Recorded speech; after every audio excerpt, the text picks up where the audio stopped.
Hello, welcome back to the channel. Welcome to this week's update. A little bit to talk about, I think, isn't there, this week? Right, I'm just going to turn to my Earth Cafe notebook. It all starts off with what's been going on the channel. Last week was part 1 of the Define. That's the intro. Part 2 is the interior. Now, if you watch the intro, it kind of sounds like I was going to do follow on from that video straight into the interior. When I was editing, I thought, actually, that's going to make for quite a long video, I think. So I've decided to go old school, split it out. The intro is a separate standalone video. I totally get that quite a few people are not going to be interested in that. I get it.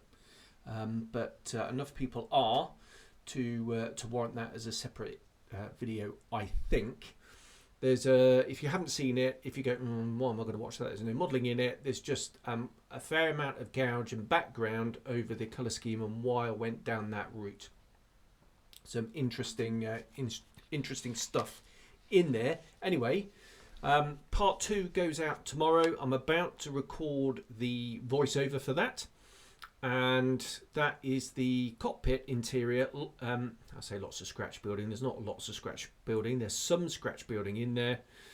Bit of a faff with the harness. Some of you may have seen the reel I put out on Facebook. And on here, actually. And Instagram of the faff I had with the seat harness. That's in there. But also the turret. And that gets us to a stage where we can start the construction, which hopefully, if I can manage to get it edited, will be next week's video. So stay tuned. Tomorrow evening at about 4 o'clock UK time, that should be going out. Right, what also went up on the channel was a video about the latest Airfix announcement, but more of that in a moment. The current project then is this little thing here. So I've gone from 32nd down to 72nd. This is the other Eduard Mustang. You may well have seen on the channel, I've already built one of these. This has been, well, I suppose my version of a Shelf of Doomer. I don't really have a Shelf of Doom. I finish pretty much all my models, and if I don't, I just bin them. But I haven't done that for a very, very long time, and I tend to do one at a time. If I don't do it one at a time, then I'll lose mojo on it. So I have to push on through and finish the thing. This was slightly different in that when I came to build the model, I realised that this one had no fillet. I thought when I got the Royal class, there's the box up there, that both would be filleted tails, but they're not. One filleted, one not filleted. So this one was supposed to be a Korean War Mustang, which obviously were the later ones, and they all had filleted tails. So I can't do that. I'm going to save that for the Armour Hobby D when that comes out, and I'm going to modify that into an F51. But this stalled because I needed to get a decal sheet. And the one I've gone for is actually an Eduard decal sheet. He says, oh, hello, I just dropped the decals on the floor. It's this one. So I'm going for Sebastian Jr., which was flown by Captain Robert Becker of the 362nd Fighter Squadron, 357th Fighter Group, based out of Leiston in good old UK, July 44. And it's this one here. The reason I went for one of these is I really like the sort of part natural metal, part olive drab. I really like that. D-Day stripes underneath. Everything you can see here, everything has been sprayed. There's no decal. So the checkerboard nose, and I've done the spinner as well. The stars and bars, the D-Day stripes, and the aeroplane and squadron codes, they've all been sprayed. I made the masks myself, and yeah, I'm quite pleased with how that's come out. The D-Day stripes are a little bit wobbly. Well, I say wobbly, they're not. They're actually very straight.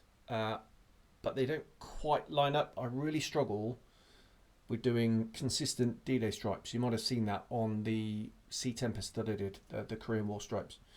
But anyway, yeah, brooms, cliche, not going to go down that route, but they are, I actually quite like the effect. So there we are, that's where we are at the moment. Next job is going to be decals. I'm probably not going to do that tonight. I'm going to do all the stencils tomorrow, but the flaps are done, the gear doors are done, the prop is almost done. Just need to do a little bit of weathering on that, paint the tips, and they're going to have fun with the weathering.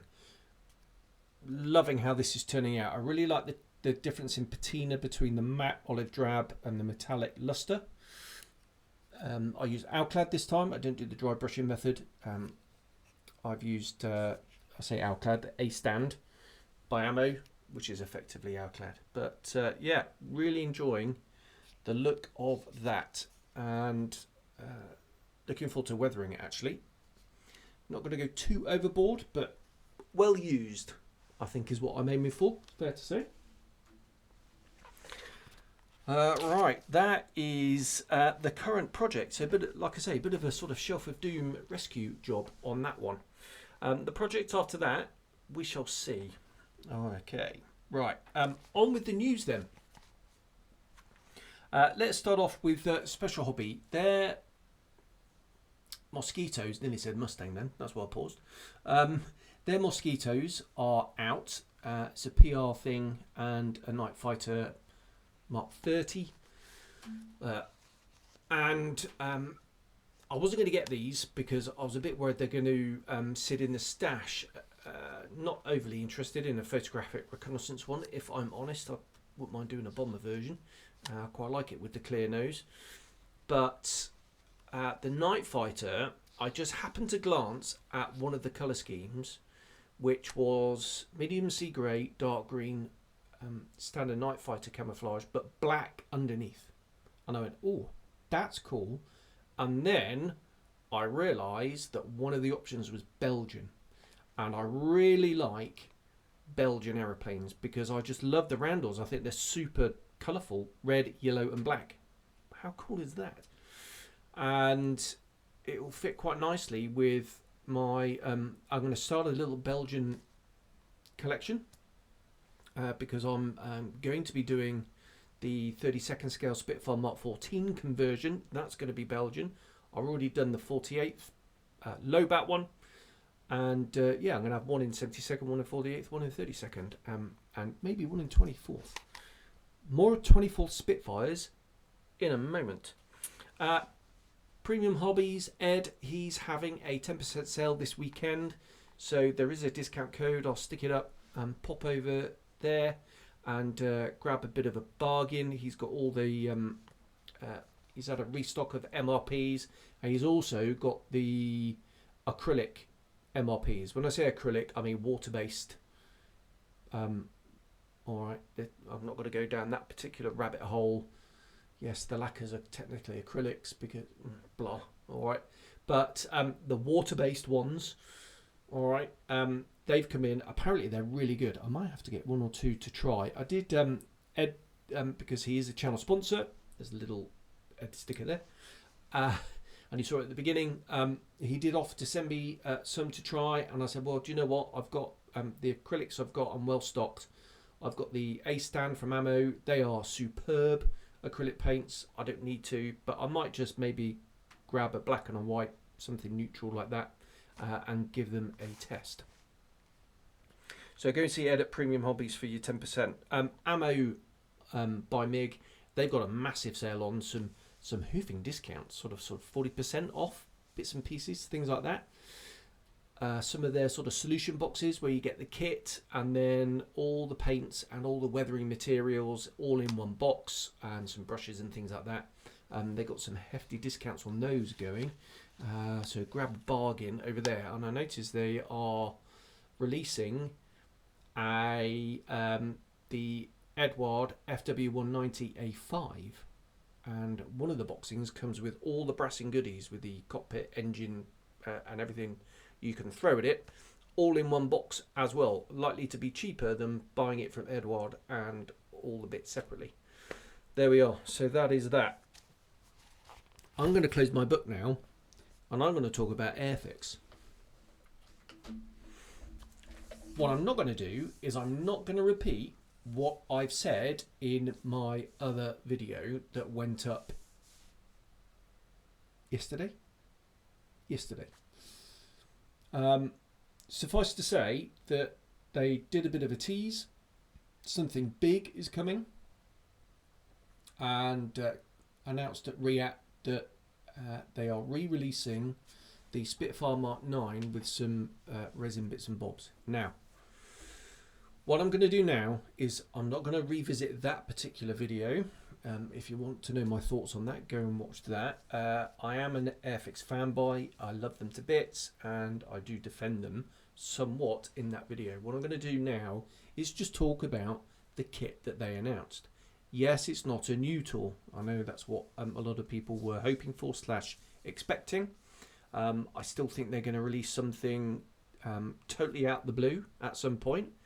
Now I'd say it's probably going to be Telford. If I was a betting man, which I'm not. But anyway, the Spitfire Mark 9. So Dale has said that it's been out of the catalogue for a little while now, certainly every year. Quite a few people were asking for it, and what they've done is a limited edition. So you get the 1/24 scale Spitfire Mark 9. They've got a tie-in with Camera. Camera are the campaign for Real Ale. It's like a beer club, really, I suppose, but they are a lobby group as well. And they, Airfix, Dale has been saying, they have started doing 1 or 2 of these little collaborations. Obviously, the previous one was with James May and his gin and the Jag E-Type starter set. I watched that video from start to finish. That was really quite entertaining. And they've done sort of 1 or 2 others in the past. I'm desperately trying to think of another one, and I can't. It's gone out my brain, but I can see it. That's really annoying. And Dale has said that they quite like these collaborations and they want to do some more. They are limited edition releases, so this is not just a standard re-release of the 24 scale Spitfire. It is a limited edition in the box. Not only, like I say, not only do you get the 1/24 scale Spitfire kit, but you get a beer glass. You get a set of canopy masks by Eduard. They're also doing a pin badge. I'm not sure if you get that in the box. I'd like to think you did, because they were giving 1,000 away at Fairford Air Show. So you probably get one of those in there as well. And resin goodies. Now the resin is doing the beer barrels. I'm sure everybody is aware that when the 2nd Tactical Air Force started operating out of Normandy to extend their time and range, obviously the boys are starved of beer, because obviously all the supply ships were supplying all the military supplies for the boys on the front line, and quite rightly so. They came up with a bit of a wheeze that they could mount a couple of beer barrels on some bomb racks, and they'd have a barrel of beer under each wing, like a sort of wooden keg, and they could bring it back. They also had a fairing on the front of them to make them a little bit more aerodynamic. I think they're from a Mustang drop tank. I'm sure someone in the comments will let me know. And so you get that, and it's the first time Airfix have done resin. Now Dale has explained that the resin is not your normal resin, it's dental grade. So it is non-toxic. Obviously standard resin, it can be nasty stuff if it gets in the old lungs, and can cause you real problems. This stuff should be a lot safer. There's a separate instruction sheet on how to deal with it. So it is cast, and obviously you're going to have to saw it off the support and use super glue or somewhat to stick it on. But some of the pictures that have gone up of the built model looks really cool, and you could do a really good painting job on the barrels. I think it's really, really cool. Dale's also explained about the schemes in the kit. So there's 3 schemes. The first scheme, they know it carried beer barrels on a standard mission. Most of the photos that are out there are PR shots. They're publicity shots.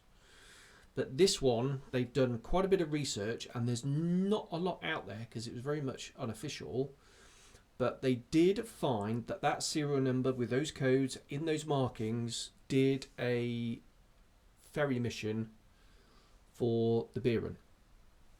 The other 2 schemes in the box, they think may have done that. They don't have any evidence to say that it definitely did, but they were from units that participated doing these beer runs and the shuttle runs. The choice is yours. You can mount the beer keg on any one of the schemes or none of the schemes if you wish. It's entirely up to you. Now, the retail price is a little bit more than the standard Mark 9 when it first came out. I think it's about £120, something like that. I'm sure if you shop around you'll be able to get it slightly cheaper, but you do get all the extra goodies in there, like the beer glass and the canopy mask, things like that. Canopy mask probably £7-8 on its own. And I think it's awesome. I really do. I think it's such a really good idea. The fact that they're leaning into these limited editions now can only bode well for the future. And yeah, I just think it's a bit of fun. I think it's great for the modeler. I think it's something a little bit different. And like I say, Dale has said they're looking at doing some more, which I think is really, really cool. And it'd be really interesting to see what they come out with next. Now, am I going to get it? No, I'm not, because oops, sorry about that. Because I want to get the Mark 8 for a project next year when I'm going to convert it into a Mark 14. I forgot to mention, I knew I was going to do this. I filmed a couple of reviews for the channel, one of which is the Laminar Flow Design 1/24 scale Mark 14 conversion, 3D printed resin. And in that review, I actually compare it to the 32nd one that I'm about to build soon, inshallah. And it really is a hefty piece of moulding. It's amazing. Well, printing, not moulding. It's printing, isn't it? Yeah, I'm really, really looking forward to doing that at some point next year, because I've got too much on the bench to do it this time, which is a real shame. I'm gonna have to start collecting a load of bits for it, not least the kit itself. And yeah, the other reviews I've done is the Spitfire TR9, which is coming very, very soon. I've got a parcel coming from the UK with some seat harnesses and canopy masks, amongst other few little bits and pieces, that's coming out. It's costing a lot of money. And the Armour Hobby P36 as well. And yeah, just looking through that, got the creative juices going through as well. It's just so many things, really cool things that I want to do, and just so little time. Anyway, there we go. I think I'll wrap up there. Now, pop over, like I say, if you haven't seen my dit on Airfix, it's got loads of views, actually. I'm really pleased with that. Yeah, okay, it's a little bit clickbaity, I suppose. And there was a bit of a furore on Facebook and in the forums. I think, is it dominating the news? No, I think there's far more important things actually in the real world that are dominating the news. It's not dominating the news at all. But yeah, it certainly has been a topic of discussion, and some quite heated discussions at some point. There we are. Right, I'll leave it there. Pop over, see that if you haven't. Picked up a few more subscribers on the back of that, looks like. So thank you very much. Welcome if you're new. If you're thinking about subscribing, please do. Helps me out. And if you're new to the channel, just pop back in the back catalogue and have a look over the last couple of years. I'm sure there'll be something in there to tempt you. Right, I'll leave it there. Thanks very much. I'm going to get doing voiceovers, and I'll see you soon. Cheers, bye-bye.